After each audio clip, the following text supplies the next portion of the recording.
السلام علیکم ورحمۃ اللہ وبرکاتہ۔ مطلب الشفا اینڈ ہجامہ سینٹر سے حکیم محمد عبداللہ خان آپ کی خدمت میں حاضر ہیں۔ میں آج آپ کو ایک بھائی سے ملواؤں گا جو ہجامہ کروانے کے لیے آئے ہیں، جن کے الرجی کے مسائل تھے، جسم پر الرجی بہت زیادہ تھی، تو الحمدللہ ہجامہ کروانے سے اللہ نے انہیں صحت دی۔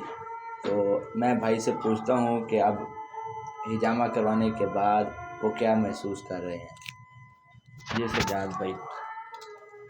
ہاں یار، مجھے بڑا فرق پڑا ہے الرجی میں، تو یعنی میرے کندھوں پر ادھر بڑے مسائل تھے، جس سب میں سو نہیں سکتا تھا ساری رات، جو میرا مسائل تھا۔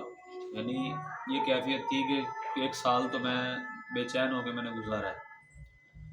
اب الحمدللہ 3 سے 4 دفعہ کروایا ہے، تو یوں سمجھ لو جیسے بندہ کہتا ہے ایزی ہو گیا ہے مسئلہ، کافی یعنی بہت بہتر ہے تقریباً، یعنی شاید والی بات ہے 19-20 ہو باقی۔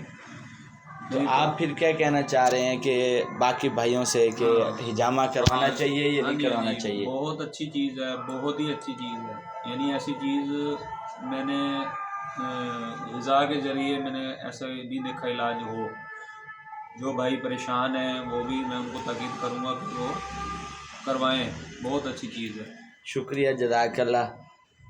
باقی میں بھی بھائیوں سے یہی کہوں گا کہ ہجامہ کو جو ہے وہ عام کیا جائے، اور جو بھائی بیمار ہیں اور پریشان ہیں وہ ہجامہ کروائیں، انشاءاللہ ہجامہ سے جو ہے وہ صحت مند ہوں گے، اور ہجامہ کروائیں، صحت پائیں۔